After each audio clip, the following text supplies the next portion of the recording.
Les salariés de Nortel Networks à Châteaufort sont à bout de nerfs. L'entreprise a été placée en liquidation judiciaire le 28 mai. Depuis, ils demandent une révision des modalités de licenciement. Le ministre Christian Estrosi est venu à leur rencontre en fin d'après-midi. Depuis mardi, le mouvement des salariés grévistes de Nortel s'est radicalisé. En grève depuis 8 jours, les employés n'ont pas obtenu de réponse de la part de leur société. Ce matin, ils ont bloqué la D36 et incendié des pneumatiques et des palettes. Une seule deadline le 20 juillet, jour de la réunion du comité d'entreprise qui donnera son avis sur le plan de licenciement de la société de Châteaufort. Le mouvement donc se durcit. La semaine passée, les grévistes fermaient l'accès de leur entreprise. Hier, ils ont placé des bouteilles de gaz menaçant de faire sauter le bâtiment. Aujourd'hui, ils bloquaient la D36 devant leur société. Plus qu'un ras-le-bol, après 8 jours de grève et 2 mois de manifestation, ces salariés sont exaspérés. Il y a un harcèlement moral de toutes les personnes sur le site, il n'y a pas d'avancée, ça ne bouge pas, vous imaginez, c'est que vous parlez avec un mur, et là ça suffit.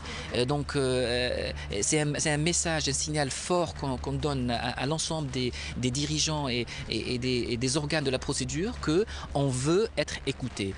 Placé le 28 mai dernier en liquidation judiciaire, Nortel Network France vit donc au rythme des manifestations. Faute de repreneur, la société sera liquidée courant août.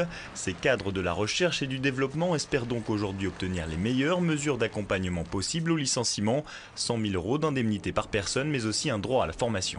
On espère à partir de 15 h rentrer dans une vraie table de négociation avec les bonnes personnes et puis arriver à une fin de conflit intelligente et puis une bonne fin pour tout le monde. Je pense que l'intérêt des salariés aujourd'hui sont mobilisés après une telle exaspération et qu'on arrive à une fin pour tout le monde, que les gens puissent partir en vacances et qu'on oublie ce cauchemar qu'on a vécu depuis des années et des mois. Une sortie de crise est donc envisagée, même si depuis 8 jours, aucune avancée notable n'a eu lieu selon les syndicats. Mais les négociations ont avancé aujourd'hui. Les représentants rencontraient à partir de 15 h les administrateurs français et anglais de Ernst & Young, le liquidateur de l'entreprise Nortel Networks France.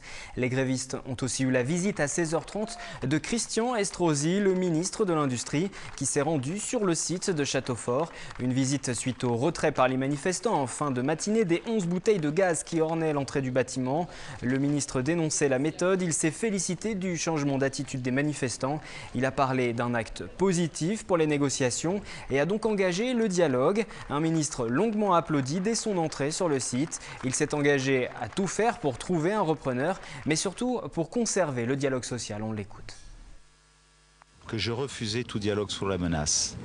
Et je remercie la sagesse des salariés de l'entreprise Nortel, qui sans doute, parce que certains d'entre eux, sous le coup de l'emportement, avaient choisi dans un premier temps d'avoir cette attitude, ont décidé de ne pas avoir cette attitude. Et c'est parce qu'ils n'ont pas eu cette attitude que je suis parmi eux aujourd'hui.